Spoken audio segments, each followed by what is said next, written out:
Baiklah, saya akan mempresentasikan proposal penelitian saya yang berjudul Persepsi dan Motivasi Wisatawan terhadap Objek Wisata Pemandian Tirta Alami Kabupaten Padang Pariaman. Bab 1, pendahuluan. Latar belakang. Menurut Undang-Undang Nomor 10 Tahun 2009, pariwisata adalah berbagai macam kegiatan wisata dan didukung berbagai fasilitas serta layanan yang disediakan oleh masyarakat, pengusaha, pemerintah, dan pemerintah daerah. Sektor pariwisata di Indonesia akan terus dikembangkan oleh pemerintah dalam upaya meningkatkan devisa dan lapangan kerja untuk menopang perekonomian nasional. Sumatera Barat merupakan salah satu provinsi di Pulau Sumatera yang mempunyai banyak objek wisata, baik objek wisata alam, buatan, maupun minat khusus yang tersebar di 19 kabupaten kota. Objek wisata yang ada di provinsi ini menggambarkan kekhasan masing-masing kabupaten kotanya, diantaranya Kabupaten Padang Pariaman yang merupakan daerah terluas dan terbesar di provinsi ini, yang mempunyai banyak objek wisata alam, salah satunya yaitu objek wisata pemandian tirta alami. Objek wisata harus memiliki daya tarik wisata dalam memberikan rasa puas dan kagum kepada para wisatawan, di mana daya tarik wisata merupakan potensi utama di suatu objek wisata. Objek wisata pemandian tirta alami menawarkan daya tarik wisata baik dari segi atraksi, aksesibilitas, fasilitas, dan jasa pendukung pariwisatanya. Menurut Layak Laus dalam NAIDO et al. 2010 mengatakan persepsi wisatawan dalam mengkonsumsi produk dan jasa selama wisatawan berkunjung ke beberapa destinasi akan dipengaruhi oleh perbedaan fasilitas, daya tarik wisata, dan pelayanan di masing-masing destinasi wisata. B. Identifikasi masalah. Yang pertama, masih adanya keluhan wisatawan tentang objek wisata pemandian tirta alami yang masih kurang memuaskan. Yang kedua, kurangnya perawatan dan pengelolaan terhadap fasilitas wisata. Yang ketiga, tidak adanya ketersediaan transportasi dari gerbang masuk menuju tempat pemandian. Yang keempat, kebersihan objek wisata yang masih kurang bersih. C. Pembatasan masalah. Yang pertama, fasilitas wisata di objek wisata pemandian tirta alami Kabupaten Padang Pariaman. Yang kedua, akses transportasi menuju objek wisata pemandian tirta alami Kabupaten Padang Pariaman. Yang ketiga, persepsi dan motivasi wisatawan terhadap objek wisata pemandian tirta alami Kabupaten Padang Pariaman. D. Rumusan masalah. Yang pertama, bagaimana kondisi fasilitas wisata di objek wisata pemandian tirta alami Kabupaten Padang Pariaman. Yang kedua, bagaimana akses transportasi menuju objek wisata pemandian tirta alami Kabupaten Padang Pariaman. Yang ketiga, bagaimana persepsi dan motivasi wisatawan terhadap objek wisata pemandian tirta alami Kabupaten Padang Pariaman. E. Tujuan penelitian, yang terdiri atas tujuan. Yang pertama, tujuan umum. Yang kedua, tujuan khusus. F. Manfaat penelitian. Manfaat yang diharapkan dari penelitian ini adalah yang pertama, bagi pemerintah setempat sebagai pengelola objek wisata. Yang kedua, bagi fakultas dan jurusan. Yang ketiga, bagi peneliti selanjutnya. Yang keempat, bagi peneliti. Bab 2, kajian teori. A. Aspek teoritis. Yang pertama, persepsi wisatawan. Menurut Kaliwar dan Nur Cahyo 2015, persepsi merupakan kesan individu secara indrawi terhadap sesuatu yang pernah atau sedang dialami, baik secara tangible maupun non-fisik intangible. Sedangkan persepsi wisatawan adalah kesan yang diwujudkan dalam bentuk interpretasi dalam sikap terhadap daya tarik wisata, fasilitas pariwisata, fasilitas umum, informasi pariwisata, serta pelayanan yang diberikan kepada wisatawan selama berada di objek wisata tersebut.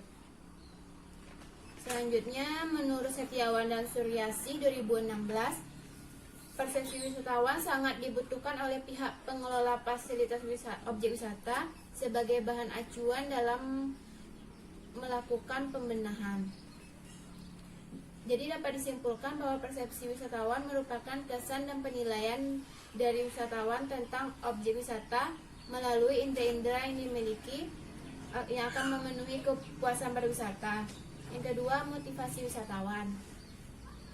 Menurut Kaliwar dan Cahyo, Motivasi merupakan faktor yang mendasari seseorang dalam menentukan sikap dan perbuatan yang akan dilakukannya. Semakin tinggi motivasi seseorang, semakin tinggi juga upaya yang akan dilakukan untuk mencapai apa yang diinginkannya. Oleh karena itu, motivasi pada dasarnya merupakan pendorong yang menggerakkan individu dalam bertingkah laku, berbuat, dan untuk mencapai tujuan tertentu. Menurut Teguh dan kawan-kawan 2010, dengan memahami motivasi, kita dapat mengetahui perilaku serta keinginan setiap individu. Hasil analisis motivasi pengunjung dilihat dari tujuan pengunjung datang, frekuensi kedatangan, dan alasan berkunjung kembali. Yang selanjutnya, yang ketiga, fasilitas wisata. Menurut Stevianus 2014, bahwa kepuasan wisatawan akan dipengaruhi oleh penyediaan fasilitas wisata. Fasilitas wisata dapat memberikan pengaruh yang sangat besar terhadap pengelolaannya.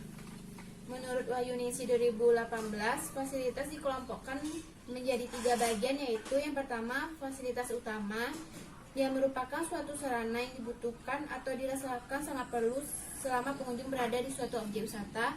Yang kedua, fasilitas mendukung, yaitu sarana yang proporsinya sebagai fasilitas utama sehingga wisatawan akan lebih betah. Yang ketiga, fasilitas penunjang, pada dasarnya merupakan sarana yang bersifat sebagai pelengkap utama sehingga wisatawan merasa terpenuhi apapun kebutuhan selama mengunjungi objek wisata. Yang keempat, aksesibilitas. Menurut Syahrul 2014, aksesibilitas yaitu semua yang dapat memberi kemudahan kepada wisatawan untuk datang berkunjung pada suatu daerah tujuan wisata. Menurut Sukadijo dalam Abdul Haji dan Yusuf 2016, mengungkapkan persyaratan aksesibilitas terdiri dari aset informasi, di mana fasilitas harus mudah ditemukan dan mudah dicapai. Harus memiliki akses kondisi jalan yang dapat dilalui dan sampai ke tempat objek wisata, serta harus ada akhir tempat suatu perjalanan. Yang kelima, objek wisata. Menurut Abdul Haji dan Yusuf 2016, objek wisata merupakan bagian yang sangat penting dalam perkembangan suatu daerah tujuan wisata. Objek wisata yang baik dapat memberikan opini yang positif terhadap wisatawan potensial untuk berkunjung ke suatu destinasi atau daerah tujuan wisata. Yang selanjutnya B, kerangka konseptual. Kerangka konseptual dari penelitian ini yaitu persepsi dan motivasi pengunjung terhadap objek wisata pemandian tirta alami Kabupaten Padang Pariaman yang dilatar belakangi oleh fasilitas wisata dan aksesibilitas wisata, di mana apabila tercapainya fasilitas dan aksesibilitas wisata ini, maka akan terpenuhi kepuasan bagi wisatawan. Selanjutnya, bab 3, metode penelitian. Jenis penelitian yang dilakukan dalam penelitian ini adalah penelitian deskriptif kuantitatif dengan metode survei. Waktu yang B, tempat dan waktu penelitian. Penelitian ini rencananya akan dilakukan pada bulan Maret sampai April 2020. Adapun yang menjadi lokasi dari penelitian ini adalah objek wisata pemandian tirta alami Kabupaten yang beralamatkan di Kalitanam, Kecamatan 2x11 Kalitanam, Kabupaten Padang Pariaman. C, populasi dan sampel penelitian. Populasi penelitian. Yang pertama, populasi penelitian. Adapun yang menjadi populasi dari penelitian ini adalah wisatawan yang berkunjung ke objek wisata pemandian tirta alami Kabupaten Padang Pariaman. Yang kedua, sampel penelitian. Dalam penelitian ini yang dipilih sebagai responden adalah pengunjung yang sedang dan pernah datang ke objek wisata pemandian tirta alami Kabupaten Padang Pariaman. D, definisi operasional variabel. Yang pertama, persepsi wisatawan. Yang kedua, motivasi wisatawan. Yang ketiga, wisata pemandian tirta alami. Yang keempat, fasilitas wisata. Yang kelima, aksesibilitas wisata. E, jenis dan teknik pengumpulan data. Yang pertama, jenis data. Jenis data yang digunakan dalam penelitian ini adalah data primer dan data sekunder. Selanjutnya, teknik pengumpulan data yang digunakan dalam penelitian ini adalah observasi, wawancara, kuesioner, dan dokumentasi. Selanjutnya, teknik analisis data. Teknik analisis yang digunakan dalam penelitian ini adalah analisis data deskriptif, analisis data statistik deskriptif. Analisis data statistik deskriptif mempunyai jenis data, yaitu data diskrit.